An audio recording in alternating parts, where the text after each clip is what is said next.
venga y liberte en el nombre de Jesús. ¿Cuántos dicen amén? Ahora bien,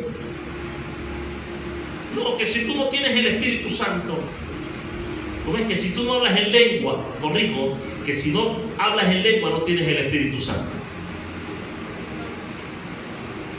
¿En qué parte de la Biblia dice eso?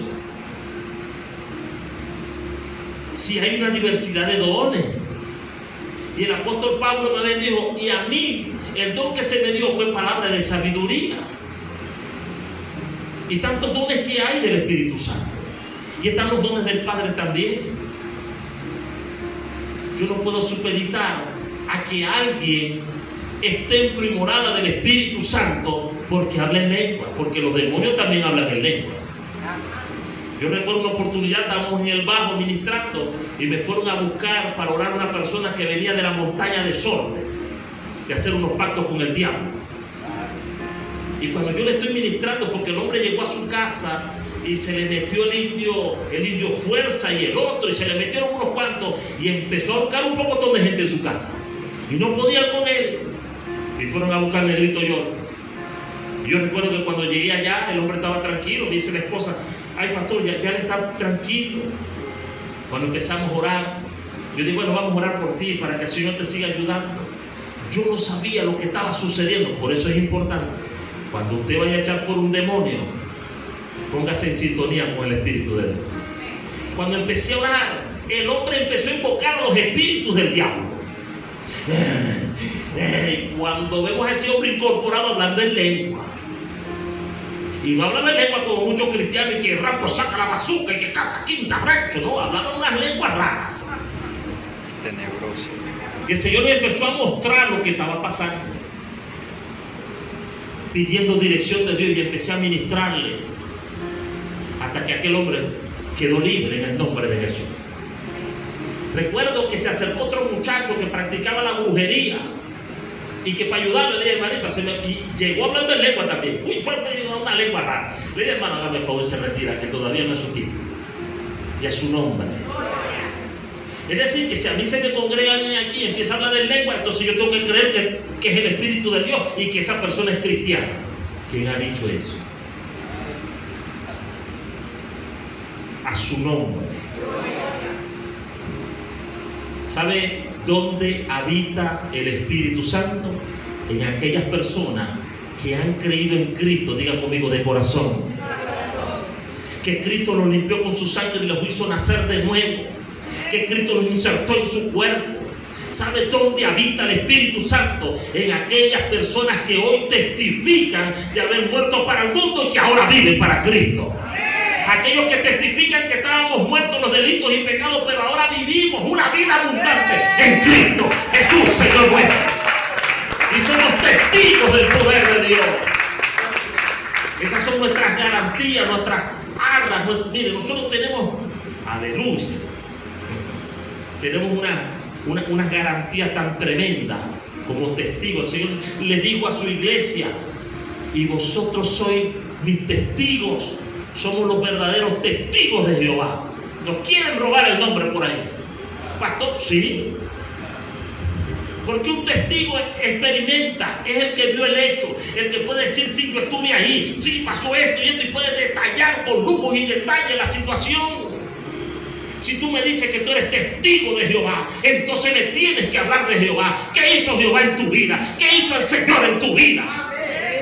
Él dijo, y recibiréis poder cuando haya venido sobre vosotros mi Espíritu Santo. Entonces con el Espíritu Santo me van a hacer testigos en la tierra.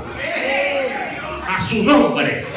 Entonces, ¿quiénes son los verdaderos testigos de Jehová? ¿Quiénes son los verdaderos testigos de Cristo? ¿Quiénes son los verdaderos que testifican del poder de Dios? A su nombre. Con todo el respeto a nuestros hermanos testigos de Jehová, pero para testificar del poder de Dios tenéis que manifestarlo. En cualquier momento de nuestras vidas, siempre el Espíritu de Dios se va a manifestar. Desde que recibiste a Cristo hasta el día de hoy, ¿cuántas veces el Señor se ha manifestado en tu vida, en tus hijos, en un problema, en una necesidad, en un conflicto, en una situación? ¿Cuántas veces?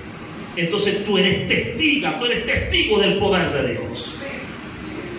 Santo poder de Cristo, aleluya.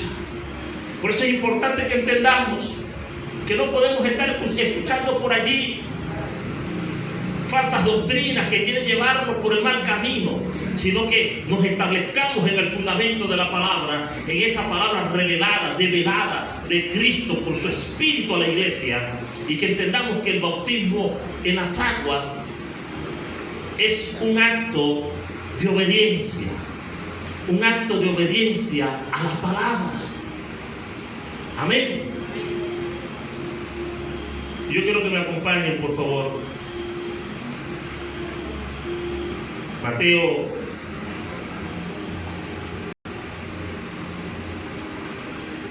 ubíquese en Mateo capítulo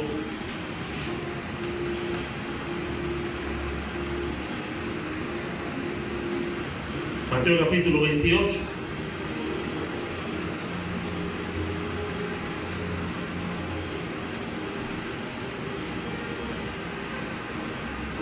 ¿Te llegó?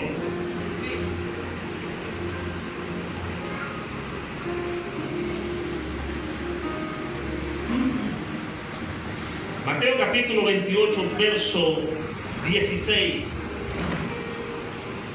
Ah, pastor, pero yo me puedo bautizar en las aguas. ¿Has creído en Jesucristo de todo corazón?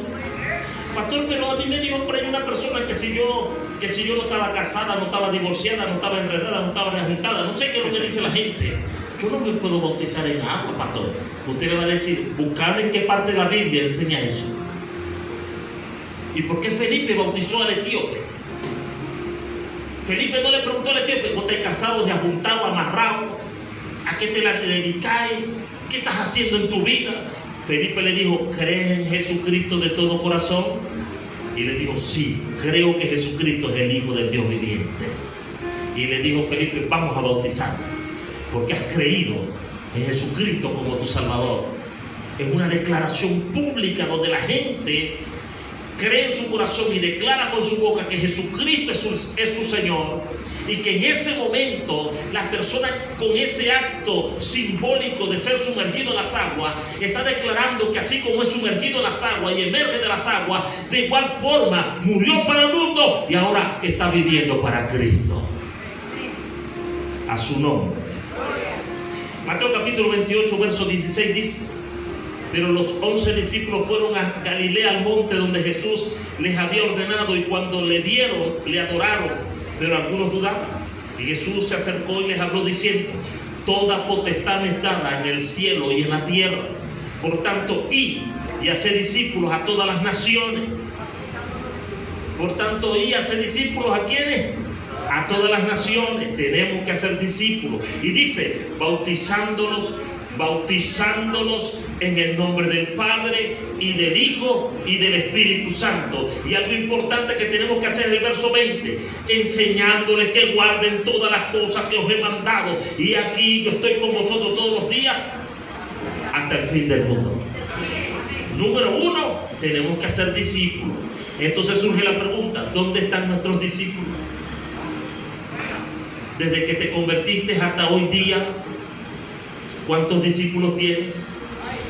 Pastores, ¿cómo es eso? ¿A cuántas personas le has hablado de Cristo? ¿A cuántas personas has invitado a la iglesia? ¿A cuántas personas le has orado, le has ministrado? Porque esa persona que le hablaste de Cristo, a esa persona por la cual oraste, a esa persona que le ministraste la palabra, esa persona se ha convertido en tu discípula, en tu discípulo. ¿Cuántos dicen amén? Entonces todo creyente debe tener un discípulo, a alguien que tú le puedas ministrar lo que llevas de Dios adentro, sea orando, sea compartiendo la palabra, sea ministrándole. Pero dice las Escrituras que tú y yo tenemos que hacer discípulos. Tenemos que agarrar a alguien y hablarle de Cristo, de lo que el Señor ha hecho en nuestras vidas. ¿Cuántos dicen amén? No podemos guardar un tesoro tan grande aquí adentro. Yo recuerdo cuando yo me convertí, cómo me costó a mí, mire, predicar a una hermana mía que ella ahorita trabaja en la Coca-Cola, se llama Yanet. Ella se burlaba mucho mío. Y eso era terrible, como ella era mayor que yo, entonces yo tenía que sujetarme, esas eran las normas de antes. Y no hallaba cómo hacer para predicarle. Y yo recuerdo que una vez fuimos a un retiro espiritual de la iglesia, 3 días, y cuando regresé la conseguí postrada en la cama.